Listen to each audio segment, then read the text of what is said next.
Et donc là, premier tournoi national. Et donc j'avais fait ça en Benjamin 2.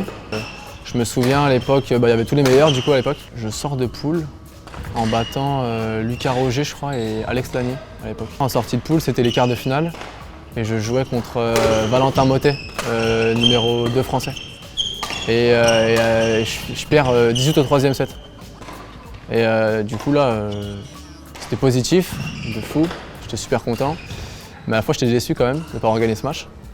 Mais c'était aussi un gros match pour moi de déclic je pense. Je pense que c'était ma volonté. Je n'étais pas exceptionnel. Je dirais que j'avais un bon revers quand même. Ça a toujours été mon point fort je pense. Mais ouais, le revers c'était bien. Le revers c'était mon truc et au filet aussi. Mon spin je pense. Mon spin il est bien. Mon point fort.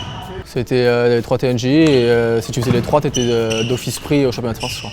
Je fais championnat de France et je fais vice-champion de France, direct. Première participation, ouais, contre Christo Popov. Voilà, finale, 2015. Donc très grande satisfaction. Justement, ça aussi je pense que ça a été l'élément déclencheur de tout ça, je pense. La première participation et directement faire médaille, c'est quelque chose de fou, quoi. Il y avait à l'époque les top élites, les 16 meilleurs joueurs français au classement qui se rencontraient. Les 6 premiers, si je ne dis pas de bêtises, étaient pris en collectif France pour aller à Olvé en Belgique.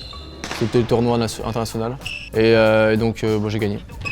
Grosse année quoi, Benjamin 2, grosse année. Vice-champion de France, top élite.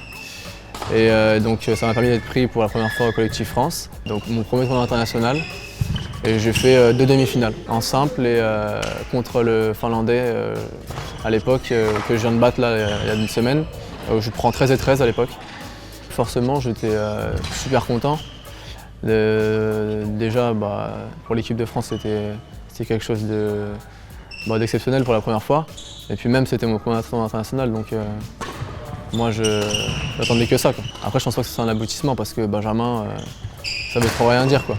C'est bien d'être fort en Benjamin, mais le plus important c'est maintenant, quoi. C'est le senior. Tous les ans je fais médaille au championnat de France, toujours. Donc en minime 1 j'avais gagné le Carlton aux Pays-Bas. Donc pareil, à l'époque c'était un truc de fou, quoi. Je pensais pas, jamais on aurait pensé que j'allais gagner cette compétition.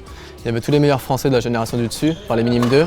Donc à l'époque c'était là Léonard Mananarari, Aymeric Nispeler, enfin, t'avais tout le monde. Et t'avais les meilleurs Européens aussi. Je jouais la tête de série 1 au premier tour je crois. Bon, j'ai gagné, le 7. Et après j'ai gagné la compétition, j'ai enchaîné que des gros matchs. Et franchement, une grosse surprise. Et une énorme satisfaction également. À l'époque, je me souviens quand on faisait les top élites ou même les TNJ, les matchs s'enchaînaient super vite. Donc au Carlton c'était la même chose. On enchaînait tous les matchs, quoi. Donc, puis en plus quand t'es petit, moi je ne ressentais pas trop la fatigue, quoi. J'étais là, j'étais content, quoi. Je me souviens pas avoir été vraiment fatigué sur certains matchs, quoi. Ouais.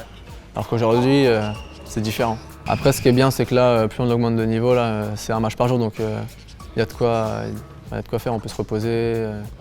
Tu peux t'entraîner à côté si tu es en manque de match. Donc ça c'est ce qu'il faut, c'est le top. Le fait de faire je ne sais combien de matchs par jour, aujourd'hui c'est impossible. Physiquement c'est pas possible.